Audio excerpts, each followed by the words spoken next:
Hi, I'm Michael Newrock, and in this lesson we're going to go over take profit and stop loss settings in the Trend Profiteer Trade Assistant. First thing, as always, is double click on the smiley face, right hand corner of the chart. If your tab is not on inputs, click inputs, and we'll just scroll down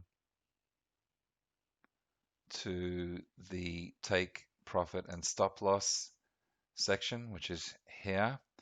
So the Trend Profiteer Trade Assistant allows you a lot of flexibility in your ability to place both take profits and stop losses. So let's just go over it. And of course, we have more information and examples in the user guide and quick reference guide of the Trend Profiteer Trade Assistant. So make sure you download that if you haven't already.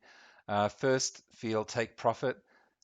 This is a hard target, so that's 100 pips. It's a pip value, so you can just change that to whatever you want. The default is say 100, but you could move that to 200, or you could make that smaller if you wish. But normally we have the take profits fairly large, and that's because Trend Profiteer is a trend following system, so the potential is there always for big returns.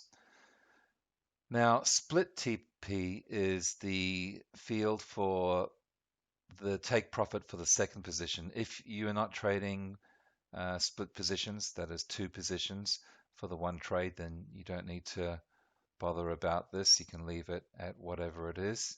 And your single position will run on the take profit field. Otherwise, if you are using two positions, then this is the take profit in pips for what you want your second position to be, so you can leave it at the default or increase it to whatever you want. Now, the next field is use TP SL ratios. It's a true-false field, and basically, if you want to use these values here, then you need to change this to false, and then it will use these fields. Now it's set to true as default, and that is to use the main TP-SL ratio and split TP-SL ratio. So if it's set to true, it's going to use these values, and I'm going to talk about that in a moment and explain what they are. If it's false, then it's going to use these values for the take profit. Now, if you're just using a single position, that's one position, then you only need to concern yourself with this field, the main TP-SL ratio. If you're using two positions or split positions, then you'll use both fields. So this is a reward to risk multiplier, and basically it will work out your take profits dynamically on a trade by trade basis, based as this multiplier by the stop loss that's used. We'll get to the stop loss section and how that's formulated, but let's just say if the stop loss was 30 pips, then a 10 multiplier would place the take profit for the first position or single position, if you're only trading one position, to 300 pips. And it uses this multiplier to work that out. So you can leave it as default, or you can change it to a smaller or bigger value if you wish. The second position is typically bigger because that's the way the Trend Profiteer system works with split positions for the second position, always striving to stay in the trend for as long as possible. So you can leave it at the default, or again, you can change it to whatever value you wish. And it is also based on, well, it is the multiplier of whatever the stop loss is by this value. Okay, so it's the stop loss section. Here we have two different ways of determining what the stop loss is. Just like we have two different ways of determining what the take profit is, so too we have on the stop loss. These fields here, stop loss and split SL or stop loss. So you can set these to whatever you wish. This is a pip value, so if you want to increase that to say 40 pips, you can do so. And it's traditionally appropriate to set your stop loss to the same value for both split positions, but that's covered in other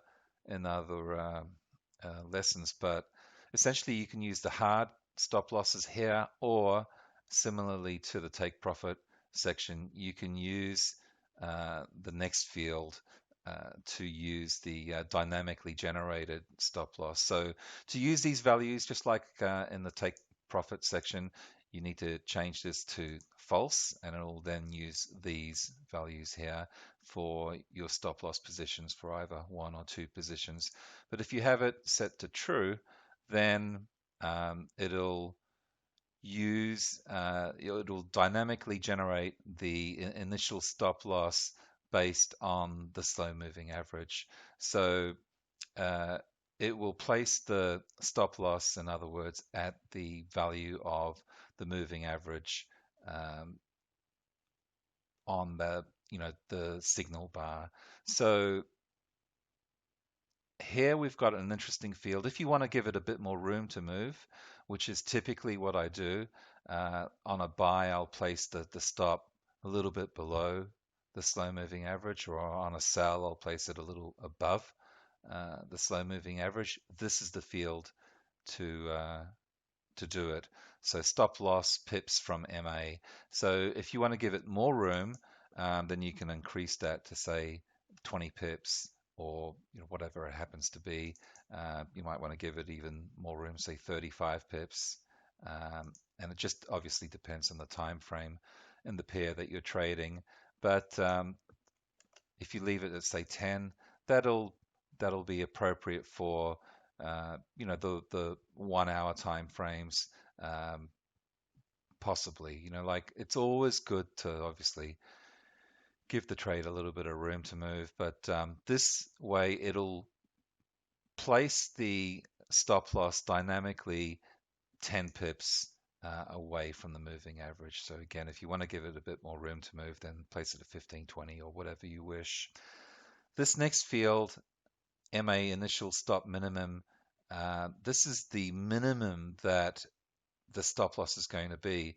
So if it dynamically generated the stop loss to be only 7 pips away to the slow moving average, and even after giving a little more room to move with another say 10 pips, it works out to 17 pips, then this is kind of like the override. This is the stop minimum. So in this case it's 35, but again, you may want to change this from trade to trade or from chart to chart, and make that, and from time frame to time frame, of course. So you may want to make this on a 4-hour time frame, say a minimum of 50 pips or higher, whereas on a shorter time frame, particularly like a 5-minute or a 15-minute, you might want to restrict the minimum to only 20 pips.